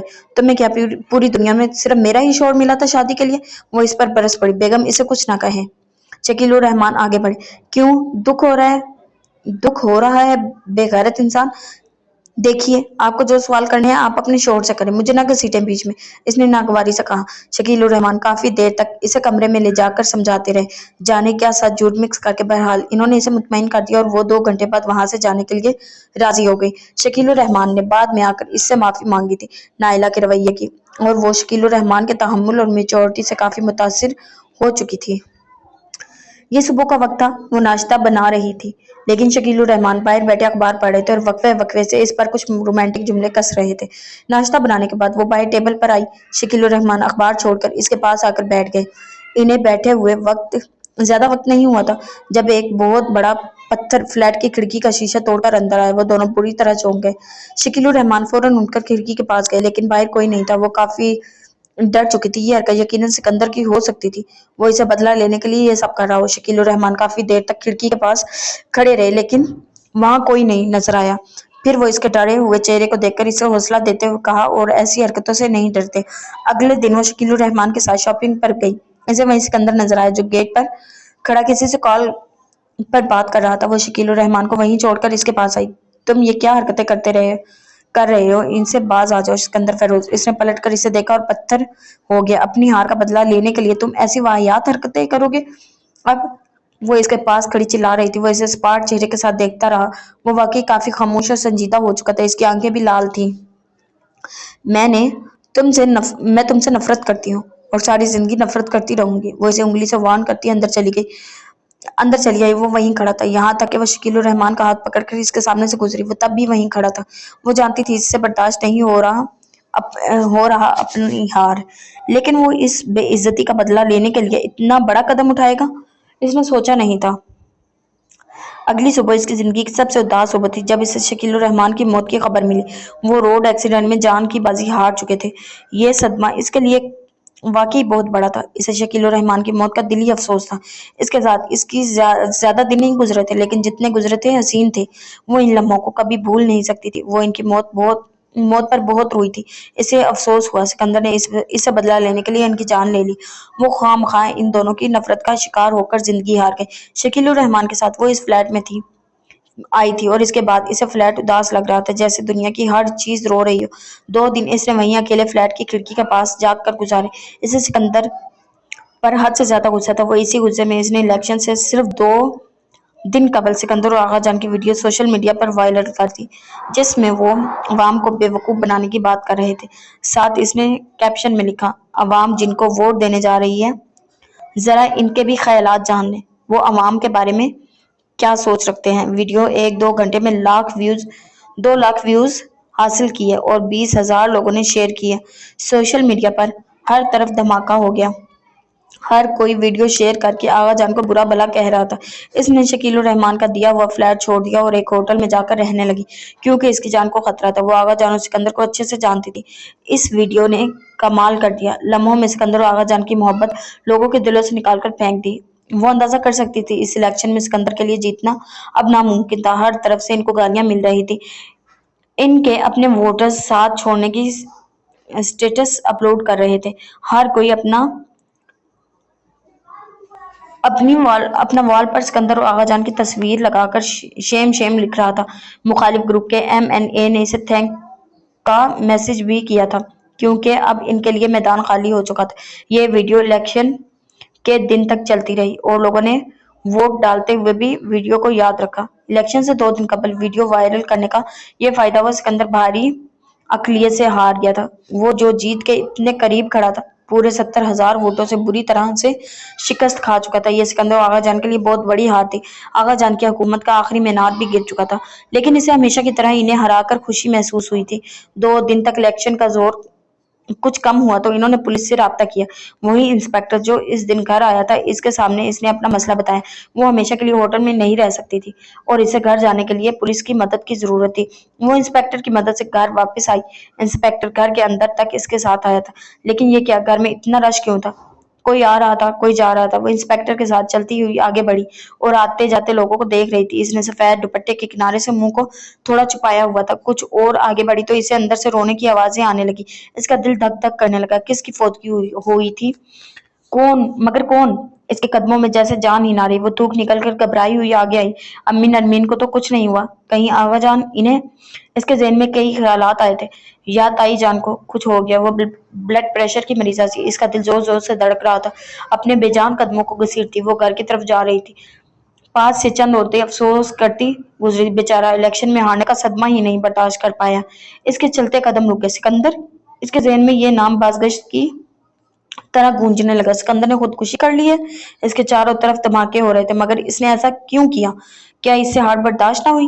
اس کی وحشت اور گھبراہٹ میں مزید اضافہ ہوا۔ وہ جس کسی کی بھی موت کا سوچ رہی تھی، لیکن اس نے سکندر کا نہیں سوچا تھا۔ وہ اس قدر بزدل انسان تھا کہ ہار بھی برداشت نہیں کر سکا۔ اس نے آتے جاتے لوگوں کی بھیڑ میں بھاگتے ہوئے راستہ بنایا، تیز قدم اٹھاتی آگے جا رہی تھی۔ اس نے سوچا نہیں تھا سکندر اتنا بڑا صدمہ برداشت نہیں کر پائے گا۔ حیرت اور صدمے کی ملی جلی کیفیت میں وہ گھر کے اندر پہنچی، جہاں عورتوں کا رش تھا۔ تائی جان بیٹھی آنسو بہا رہی تھی، تایا جان بھی رو رہے تھے۔ وہ سکندر کے والدین تھے۔ اکلوتے بیٹے کی موت کا صدمہ ہی کچھ ایسا ہوتا ہے۔ دوسری طرف امی اور نرمین اداس سی شکل بنائے بیٹھی تھی۔ اس کا دل اتنی زور زور سے دھڑک رہا تھا، اسے ڈر تھا کہ اس کی دھڑکن رک نہ جائے۔ سکندر مر گیا؟ صدمے سے اس نے آنکھیں مینچ لی۔ یہ کیا ہو گیا؟ کہانی کا وہ اختتام جو اس نے سوچا بھی نہ تھا۔ یہ کیسے ہو سکتا تھا؟ اتنی جلدی وہ کیسے مر سکتا تھا؟ ابھی تو بہت حساب باقی تھے۔ اس میں آگے جانے کی ہمت نہ ہوئی۔ سارے گھر والے اسے دیکھ چکے تھے۔ سامنے جنازہ رکھا ہوا تھا اور جنازے کے پاس عورتیں ڈیرا ڈالے رو رہی تھی۔ وہ اپنی بے جان قدموں کو گھسیٹ کر آگے بڑھی۔ لاش پر کفن تھا۔ وہ کچھ پل کھڑی اس کی لاش کو دیکھتی رہی۔ کیا اسے اس شخص کی موت پر رونا چاہیے تھا، افسوس کرنا چاہیے تھا، یا اپنے برسوں پرانے دشمن کی موت پر ہنسنا چاہیے تھا؟ لیکن وہ تو کچھ بھی محسوس نہیں کر پا رہی تھی۔ کسی نے لاش پر سے کفن ہٹایا۔ اسے لگا وہ نہیں دیکھ پائے گی۔ اس نے چہرہ دوسری طرف کر لیا۔ اسی پل وہ خود سے انکشاف کر رہی تھی۔ سکندر سے اسے جتنی ہی نفرت سہی لیکن وہ اس کا آخری دیدار نہیں کر سکتی تھی۔ لیکن اس نے چہرہ گھمایا اور دیکھا اور یہ کیا ہو گیا؟ کہانی کا اختتام بدل گیا۔ پوری کائنات جیسے رک گئی۔ وہ لاش سکندر کی نہیں آغا جان کی تھی۔ وہ صدمے سے انہیں دیکھتی رہی جیسے سانسیں پھر سے جڑنے لگی تھی۔ وہ تیزی سے بھاگ کر جنازے کے پاس آئی تھی۔ بیچارے نے آج صبح ہی خود کو گولی مار کر خودکشی کر لی۔ الیکشن میں ہار کر انہوں نے دل پر ہی لے لیا تھا۔ ایک عورت دوسری کو بتا رہی تھی اسے آغا جان کی موت کی خوشی نہیں تھی۔ بھلے ہی اس کی زندگی اسے ان سے کچھ شکوے کچھ اختلافات رہے تھے لیکن وہ مردہ لوگوں سے دشمنی نبھانے کی قائل نہیں تھی۔ آج آغا جان کی زندگی کا سورج ڈوب چکا تھا۔ ہمیشہ حکمرانی کرنے والے شخص آج چار کندھوں کا محتاج تھا۔ عورتوں پر روب، حکمرانی سب یہیں رہ گیا تھا۔ بچپن سے جو آغا جان کی حکومت دیکھ رہی تھی آج اس کا بھی اختتام ہو چکا تھا۔ سامنے سکندر آنکھوں میں آنسو چھپائے کھڑا تھا۔ اس نے ایک پل کے لیے بھی اسے دیکھا، پھر اس کا دل جانے کچھ عجیب انداز میں دھڑکا۔ وہ اس کی دشمن تھی۔ اسے زندہ دیکھ کر اس کو غم ہونا چاہیے تھا۔ وہ تو خوش کیوں ہو رہی تھی؟ آغا جان کے جنازے کو گھر کے آنگن سے نکال کر باہر لے گئے۔ حکمرانی کی ایک اور کہانی منو مٹی تلے چلی گئی تھی اور اس کی بادشاہیت کا سورج ڈوب گیا تھا۔ بے شک زوال ہے ہر عروج کو۔ آغا جان کی موت کو ایک ہفتہ گزر چکا تھا۔ زندگی ایک بار پھر اسی روٹین پر آ چکی تھی لیکن بہت کچھ بدل چکا تھا۔ آغا جان کی موت کے بعد تایا جان بالکل سنجیدہ ہو چکا تھا۔ اپنا روب و دبدبہ سب کچھ آغا جان ساتھ لے کر گئے تھے۔ انہیں شاید آغا جان کی موت کا کچھ زیادہ ہی دکھ تھا لیکن گھر کے باقی افراد کے چہرے پر اس نے کچھ خاص اداسی نہیں دیکھی تھی سوائے سکندر کے۔ وہ شاید اداس تھا یا پھر شاید سنجیدہ، وہ سمجھ نہ سکی لیکن اس نے دوبارہ سکندر کی پہلے کی طرح نہ کبھی روب جھاڑتے دیکھا، نہ غرور کرتے، نہ کبھی حد سے زیادہ بولتے دیکھا۔ وہ پہلے کی طرح خود پر دھیان دینا چھوڑ چکا تھا۔ کپڑے دو دن تک نہیں بدلتا تھا اور شیو بھی ہفتوں بعد کرتا۔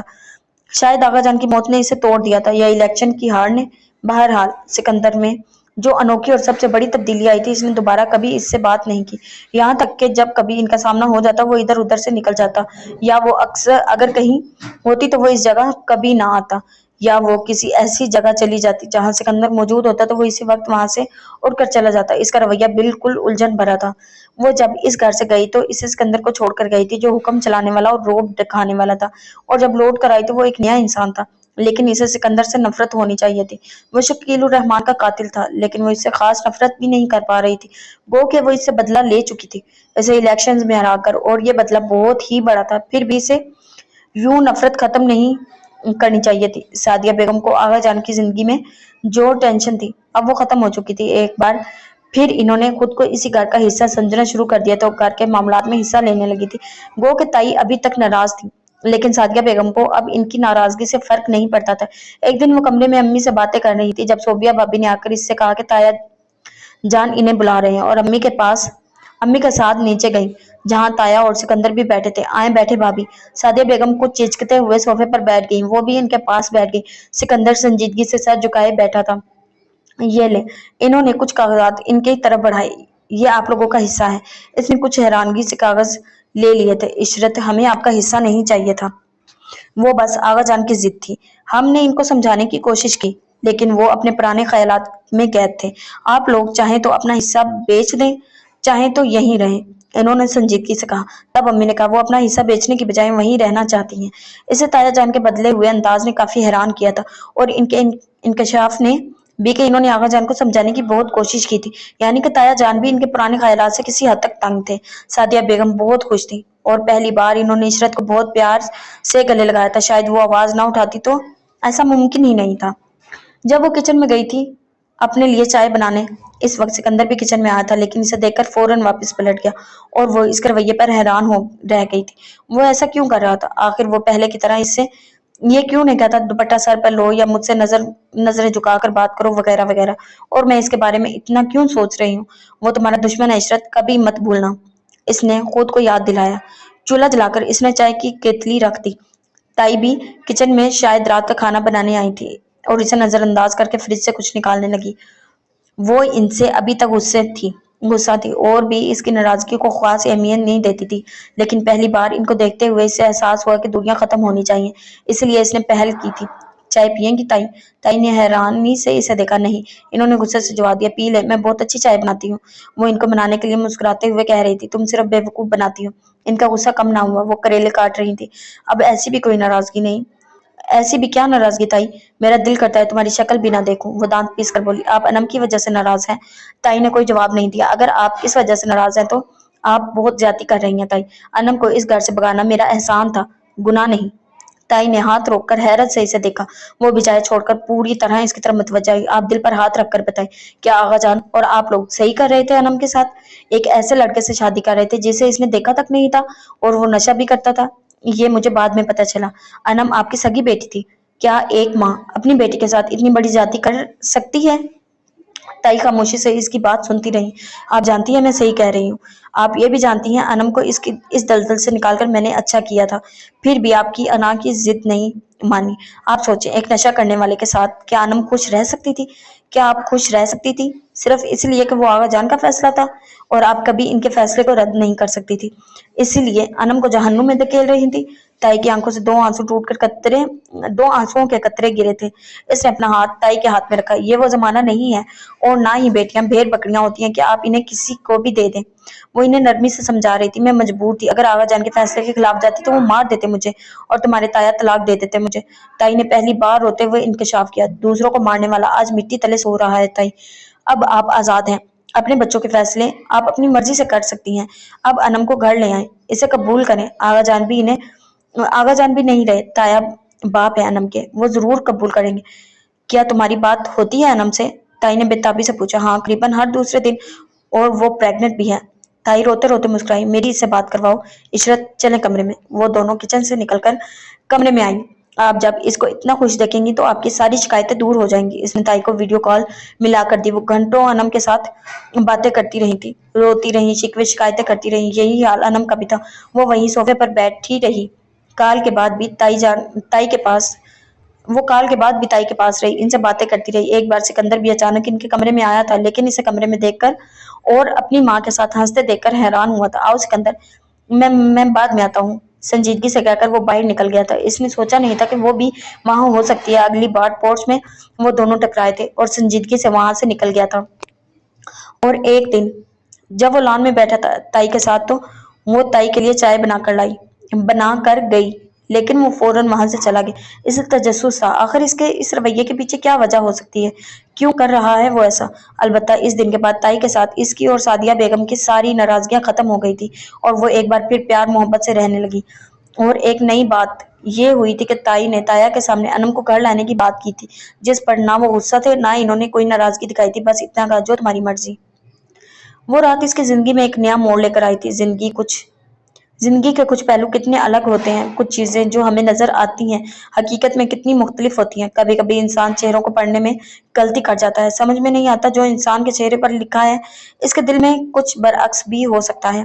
وہ زویا کی سالگرہ پر آئی تھی۔ سعدیہ بیگم نے اسے پہلے ہی وارن کر دیا تھا، 10 بجے سے پہلے واپس آ جانا، لیکن جلدی کی کوشش میں بھی 12 بج گئے۔ اب اسے گھر سے نکلنے میں وہ پہلے جیسی پابندیوں کا سامنا نہیں کرنا پڑتا تھا۔ سکندر نے اس کی زندگی میں دخل دینا ہی چھوڑ دیا تھا۔ 12 بجے بڑی مشکل سے زویا سے جان چھڑوا کر باہر آئی۔ گھر وہ پہلے ہی کال کر چکی تھی کہ کوئی اسے پک کرنے آئے، اور اب آدھا گھنٹہ گزر چکا تھا۔ اب تک کسی کو آ جانا چاہیے تھا اسے وہاں سے لے جانے کے لیے، لیکن اسے لینے سکندر آئے گا یہ اس نے سوچا بھی نہیں تھا۔ اس نے گاڑی لا کر اس کے بالکل پاس روکی، لیکن کہا کچھ نہیں تھا۔ وہ کچھ پل اسے دیکھتی رہی، جو سنجیدگی سے منہ دوسری طرف کر کے بیٹھا تھا، پھر گاڑی میں بیٹھ گئی۔ اس نے سنجیدگی سے گاڑی سٹارٹ کر دی۔ وہ یہ ہرگز نہیں بھول سکتی تھی، یہ وہی شخص تھا جس سے وہ شدید نفرت کرتی تھی، جس نے شکیل الرحمان کا ایکسیڈنٹ کروایا تھا۔ بڑی سنجیدگی اور خاموشی سے گاڑی چلاتا وہ شخص ایک قاتل تھا، जिसे देखकर ही इससे नफरत हो रही थी। इसने चेहरा बाहर की तरफ मोड़ लिया। सड़क पर चलने वाली रोशनियां अब कतरे कम होने लगी थी। वो सर गाड़ी की पुश से टिकाकर बैठ गई और हाथों की चूड़ियों से खेलने लगी। आम रूटीन में वो चूड़ियां नहीं पहनती थी, आज खास जोया की सालगिरह के फंक्शन के लिए पहनी थी। इसने 5 मिनट के सफर में दूसरी बार नजर उठाकर इसे देखा था, लेकिन इसकी तरफ इससे ऐसा कोई रिस्पॉन्स नहीं आया था। इसके साथ गाड़ी में कोई और भी सफर कर रहा है। अभी घर तक काफी सफर बाकी था, इसलिए वो आंखें बंद करके सर टिकाकर बैठ गई। दिमाग में बहुत कुछ चल रहा था, लेकिन वो कुछ सोचना नहीं चाहती थी। इसकी आंखें और दिमाग बंजर हो चुके थे, वो काफी थक चुकी थी। अब इसे आराम की जरूरत थी। जाने क्यों इसने एक बार फिर आंखें खोलकर इसे देखा। बैक व्यू मिरर से सिर्फ इसके संजीदा होंठ नजर आ रहे थे। इसने आंखें एक बार फिर बंद कर ली। गाड़ी अब रोड से हटकर कदरे सुनसान रास्ते पर निकल पड़ा था, जहाँ ट्रैफिक की आमद कम थी। वो सुकून से आंखें बंद किए लेटी थी, बिना इसे कोई अहमियत दिए, जैसे वो इसे कोई अहमियत नहीं दे रहा था। लेकिन अचानक बहुत बड़ा झटका खाकर गाड़ी रुक गई। इसने तेजी से आंखें खोल कर सामने देखा। वो गाड़ी में चाबी घुमा रहा था। वो बिना पलक झपकाए इसे देखती रही। वो बार बार चाबी घुमाकर गाड़ी स्टार्ट करने की कोशिश कर रहा था, लेकिन 4-5 दफा कोशिश के बावजूद भी गाड़ी स्टार्ट नहीं हो रही थी। ये चीज इसके लिए गैर मुतवक्का थी। अपनी तरफ से वो यही समझी कि शायद पेट्रोल वगैरह या इंजन में कोई मसला हो गया हो। कुछ वक्फे के बाद एक बार फिर गाड़ी स्टार्ट करने की कोशिश कर रहा था, लेकिन पिछली तमाम कोशिशों की तरह इसकी ये कोशिश भी बेकार थी। वो गाड़ी की खिड़की खोलकर बाहर निकला और जाकर बोनट खोलने लगा। हेडलाइट की रोशनी में इसके संजीदा बिंचे हुए होंठ देख सकती थी। वो बोनट खोले। काफी देर तक इंजन के साथ उलझा रहा, लेकिन कुछ फायदा नहीं हुआ। वो इसे वहीं कार में से देख रही थी और अब थोड़ी बहुत घबराहट होने लगी थी इसे। वो ज्यादा देर अंदर ना बैठ सकी और बाहर निकल आई। इसके पास क्या हुआ, ये इन दोनों के दरमियान पहला जुमला था। शायद इंजन में कोई खराबी हो गई है। वो संजीदगी से इंजन को देखते हुए कह रहा था। इसने उकता कर इसे देखा। जहां वो खड़े थे वो एक सुनसान मोड़ था, जहां हर 10 मिनट बाद भी बड़ी मुश्किल से कोई ट्रैफिक गुजर रही थी। सामने स्ट्रीट लाइट थी और एक लाइट के नीचे लकड़ी के एक बेंच रखी हुई थी। रहने दो, तुमसे नहीं होगा, किसी मैकेनिक को बुलाओ। इसने संजीदा चेहरे के साथ एक नजर उठाकर इसे देखा जरूर था, लेकिन जवाब नहीं दिया। क्यों टाइम वेस्ट कर रहे हो, जब तुम्हें मालूम है नहीं होगा। अब की बार वो कोफत भरे लहजे में बोली, मैं देख रहा हूँ। वही संजीदा जवाब। वो अब एक बहुत बड़े प्लास का इस्तेमाल कर रहा है, लेकिन वो जानती थी इससे होना कुछ भी नहीं है। ठीक है, तो बनाते रहो, मैं तुम्हारे साथ टाइम वेस्ट नहीं कर सकती। जाकर कोई टैक्सी ढूंढती हूँ। वो गुस्से से बोली, इतनी रात को कोई टैक्सी नहीं मिलेगी। इसने मद्दम मगर तहम्मुल भरा जवाब दिया। तो मैं पैदल चली जाऊंगी, लेकिन यहाँ तुम्हारे साथ बेकार में टाइम नहीं जाया करूंगी। वो किसी बच्चे की तरह जिद करते हुए बोली और जाने के लिए मुड़ी, जब सिकंदर ने इसका हाथ पकड़ लिया। जिद ना करो, तुम जानती नहीं हो इतनी रात को कितना खतरा हो सकता है। वो एक बार संजीदा तहम्मुल भरे लहजे में कह रहा था। हाथ छोड़ो मेरा। सिकंदर ने हाथ छोड़ दिया।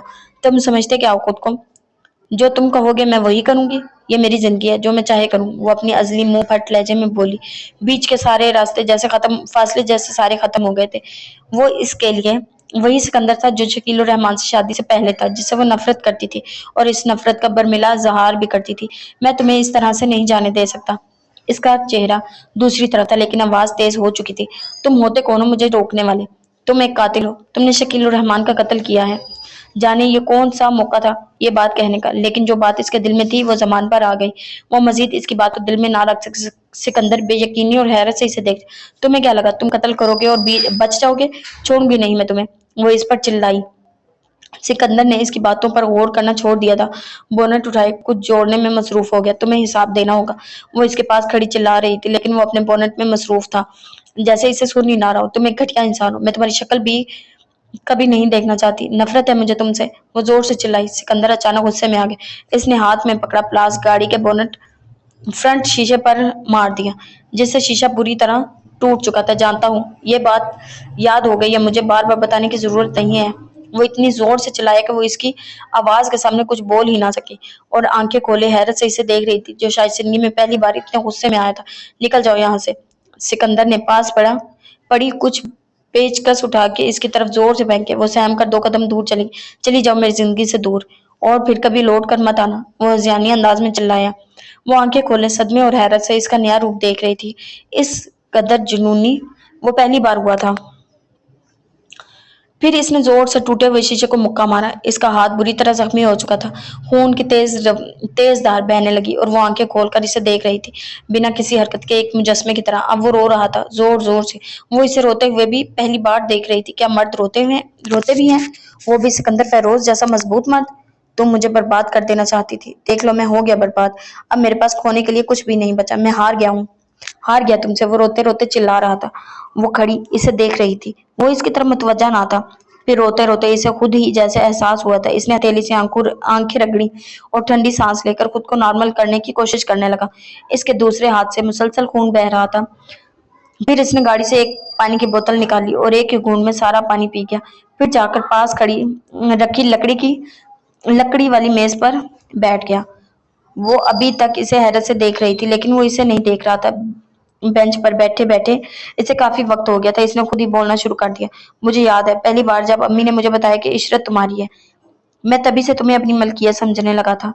मैं ये सोचने लगा था कि तुम सिर्फ मेरी हो। बचपन का वो अहद बड़े होकर भी मैं नहीं भूल पाया। हमेशा से तुम्हें अपनी चीज समझा। लेकिन जब मैं अमेरिका से वापस लौटा, तब तुम बिल्कुल बदल चुकी थी। तुम्हारी नजरों में रिश्तों के मतलब बदल चुके थे। तुम बगावत सीख चुकी थी। तुम्हें नफरत करना आ गया था। मैंने तब भी यही समझा था तुम मेरी हो। इसकी आवाज आहिस्ता हो चुकी थी, भराई हुई। वो इसे बता रहा था जैसे कोई कहानी सुना रहा हो। इसका मुंह नीचे की तरफ था। वो रो भी रहा था और वो बिना पलके झपकाए इसे सुन रही थी। तुम मेरी बातों को गलत समझने लगी, मेरे गुस्से को नफरत समझने लगी। मैं तुमसे नफरत मोहब्बत करता था इशरत। मैं तुमसे नफरत कैसे कर सकता था? तुमने मुझे आगा जान से मैच करना शुरू कर दिया। तुम्हें लगता था मैं इनकी कार्बन कॉपी हूँ, इसलिए तुमने मुझसे भी नफरत करना शुरू कर दिया, ये जाने बिना कि मैं तुमसे कितनी मोहब्बत करता हूँ। वो बड़ी मुश्किल से खुद को गिरने से रोक पाई। वो पहली बार अपनी मोहब्बत का इंकशाफ कर रहा था। जैसे तुम मेरा मेरा छोटी सोच और पुराने ख्यालात समझती रही, वो मेरी मोहब्बत थी। अगर मैं तुमसे कहता था दुपट्टा सर पर लो, तो क्या गलत कहता था? मैं बस ये चाहता था तुम्हें मेरे अलावा और कोई ना देखे। हर मर्द यही चाहता है। मैंने कोई कौन सी अनोखी ख्वाहिश कर दी? वो रोते हुए कह रहा था और इसके लिए सांस लेना मुश्किल हो रहा था। मैं शायद बाकी मर्दों जैसा नहीं था। मुझे कभी मोहब्बत का इजहार करना नहीं आया था। मैं गुस्से वाला था, लेकिन मैं तुमसे दीवानों की तरह मोहब्बत करता था। तुम मेरी सोच को गलत कह सकती हो, मुझे पुराने ख्यालात का कह सकती हो, लेकिन मेरी मोहब्बत बिल्कुल सच्ची थी। तुम्हें मेरे साथ इतनी नफरत नहीं करनी चाहिए थी, लेकिन आखिर क्या बिगाड़ा था मैंने तुम्हारा? वो अब हिचकियों में रो रहा था। वो इसके लिए खड़े रहना मुश्किल होता जा रहा था। जितनी नफरत तुमने मुझसे की है, इतनी नफरत अगर किसी पत्थर से करती तो वो भी टूट जाता। देख लो, आज तुम्हारी बेवजह नफरत ने मुझे कितना नुकसान पहुंचाया, मुझे कितना कुछ खोना पड़ गया। तुमसे मोहब्बत करना मेरी जिंदगी का सबसे बड़ा घाटा था। मैं मानता हूँ आगाजान थोड़े पुराने ख्यालात के थे, इनके कुछ असूल गलत थे, लेकिन थोड़ा बहुत समझौता तुम्हें भी करना चाहिए था। तुम संजीदगी से सबसे बाहर निकल सकती थी, लेकिन तुम मुकाबलेबाजी पर उतर आई। तुम्हारी शिकायतें, तुम्हारे इख्तलाफात आगाजान के साथ थे। फिर तुमने मुझे क्यों बर्बाद किया?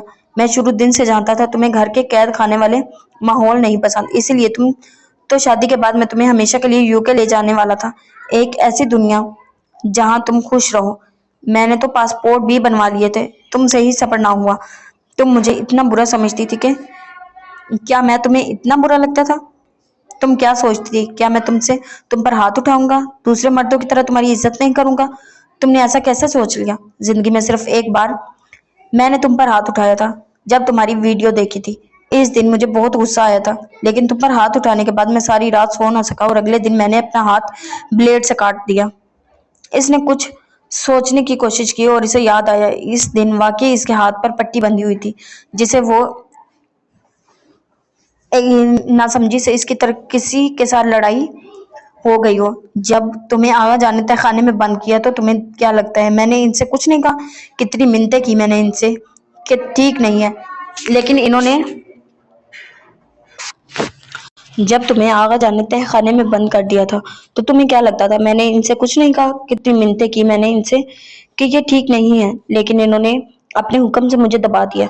जब तुम तय खाने में जाग रही थी, तब कोई बाहर भी सो नहीं पा रहा था। कब हाथ में तेरा हाथ ना था? इसे याद आया जब वो तय खाने में थी तो कोई साया रोजाना रात को इसे नजर आता, जैसे वो चौकीदार समझ रही थी। लेकिन आज इसे पता चला वो कौन था। हर सच वो नहीं होता जो हम देखते हैं, सुनते हैं। कुछ चीजों को समझना भी पड़ता है। तुमने कहा था मैं तुम्हें वो दर्द दूंगी, सारी जिंदगी याद रखोगे, और तुम मुझे वही दर्द देकर गई थी। تم نے نکاح سے انکار کرتے ہوئے یہ بھی نہ سوچا اس نکاح کے ساتھ میرے کتنے ارمان جڑے تھے، کتنے برسوں کا انتظار تھا، اور تم نے یہ بھی نہ سوچا کہ تمہارے انکار کے بعد میں دنیا کے سامنے کیسے سر اٹھا پاؤں گا۔ تم نے تو کچھ بھی نہ سوچا، تم بس مجھے اور آغا جان کو ہرانا چاہتی تھی۔ وہ بولتے بولتے کچھ پل کے لیے خاموش ہو گیا، پھر ٹیشو نکال کر آنکھیں صاف کرنے لگا۔ وہ خاموشی سے چلتی ہوئی اس کے پاس بینچ کے دوسری طرف کچھ فاصلے پر بیٹھ گئی۔ اس رات کے نئے انکشافات نے اسے توڑ دیا تھا۔ تم نے اس رات خود پر گولی چلاتے ہوئے یہ بھی نہ سوچا کہ وہ گولی میرے دل پر لگی تھی تو مجھے مار دیتی، مجھے دکھ نہ ہوتا، لیکن تم نے خود کو کیوں سزا دی؟ میں جہاں اتنا سب برداشت کر رہا تھا وہ ایک گولی بھی برداشت کر لیتا، میری جان چھوٹ جاتی تمہاری نفرت سے۔ تم نے کہا تھا میں بزدل ہوں اس لیے گولی نہیں چلا سکتا، میں بزدل نہیں تھا، وہ میری محبت تھی، اور تم نے میری زندگی میں مجھے جیتے جی مار ڈالا جب تم مجھے ہرانے کے لیے اپنی عمر سے 2 گنا بڑے آدمی سے شادی کر کے آ گئی۔ کیا تم نے سوچا اس دن مجھ پر کیا قیامت گزری؟ میں کن کن سڑکوں پر روتا رہا ہوں، میں نے کتنی بار خودکشی کی کوشش کی تھی۔ اس دن تم نے مجھے توڑ دیا تھا اور تم غلط تھی، تم خود سارے اندازے لگاتی ہو اور اپنے ذہن میں غلط فہمیاں پالنے لگتی ہو۔ تمہیں آج بھی لگتا ہے شکیل الرحمان کا ایکسیڈنٹ میں نے کروایا، تم کتنی بدگمان ہو مجھ سے۔ وہ ایکسیڈنٹ آغا جان نے کروایا تھا اور تم نے اس کا بدلہ بھی مجھ سے لیا، الیکشن سے 2 دن قبل میری ویڈیو وائرل کر دی، لیکن الیکشن ہارنا میری ہار نہیں تھی، میں تو بہت پہلے ہی ہار چکا تھا۔ میری ہار وہ نہیں تھی جب الیکشن ہارا، میری ہار وہ تھی جب تم مجھے چھوڑ کر چلی گئی۔ تم نے ہمیشہ میرے رویے کو یاد رکھا، کیا کبھی اپنے رویے پر غور کیا تم نے؟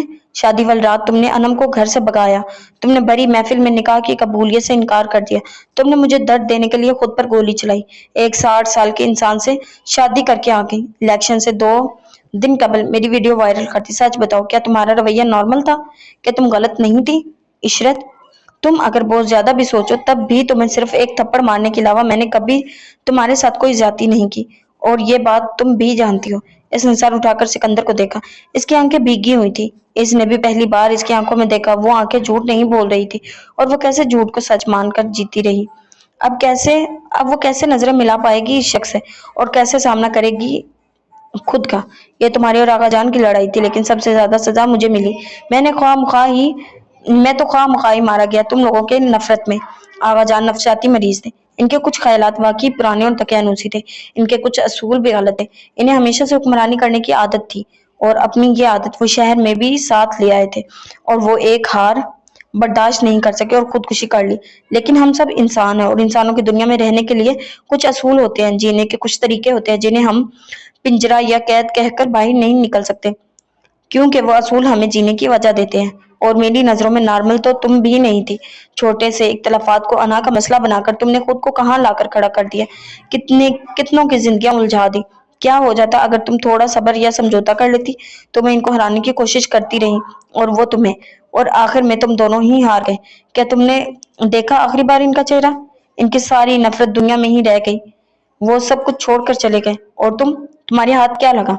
تم بھی تو اتنی ہی خالی رہ گئی۔ کتنا نقصان کر دیا تم نے خود کا اور ہم سب کا۔ نفرت کے راستے میں صرف ہار ملتی ہے، جینے کے لیے محبتوں کا سہارا لینا پڑتا ہے۔ وہ بول رہا تھا اور اس نے جانے کب سنتے سنتے اپنا سر اس کے کندھے پر رکھ دیا۔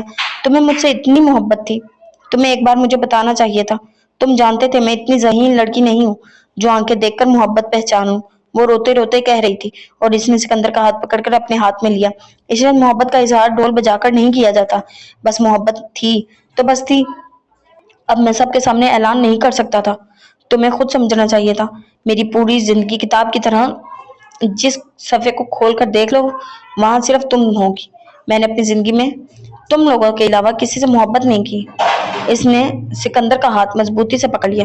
واقعی محبت کرنے والا ڈھول نہیں بجاتے، کچھ چیزوں کو سمجھنا پڑتا ہے، ہر بات کہنے کی نہیں ہوتی۔ اس کی اتنی نفرت کے باوجود بھی وہ شخص اس سے محبت کرنے کے لیے مجبور تھا۔ اس کے پاس بیٹھے شخص کی ہر بات سچ میں ڈوبی ہوئی تھی، اور وہ خود کو اس کے سامنے ایک ذرہ بھی نہیں محسوس کر رہی تھی۔ وہ خود کو دنیا کی احمق ترین لڑکی سمجھ رہی تھی۔ تھوڑے سے سمجھوتے سے सब कुछ बदल सकता था, जिंदगी कुछ और हो सकती थी और वो इस शख्स से नजरें मिलाने के काबिल रहती। वो खुद के वजूद को सिकंदर के सामने एक जर्रे के बराबर समझ रही थी। वो इससे माफी नहीं मांग सकती थी। जो वो कर चुकी थी वो माफी से कहीं बढ़कर था। इसने खामोशी से अपना सर इसके सीने पर रख दिया। वो इसकी धड़कनों को सुन रही थी। इसने भी अपने बाजुओं में इसे भींच लिया।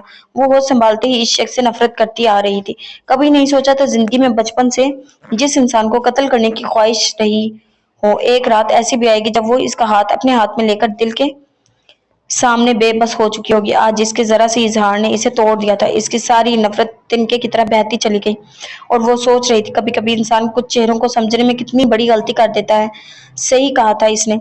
मोहब्बत करने वाले ढोल लेकर नहीं घूमते जो सारी दुनिया के सामने चीख चीख कर कहें हमें तुमसे मोहब्बत है। जो इजहार नहीं करते वो ज्यादा मोहब्बत करते हैं। दी एंड। नफरत के रास्ते में सिर्फ हार मिलती है, जीने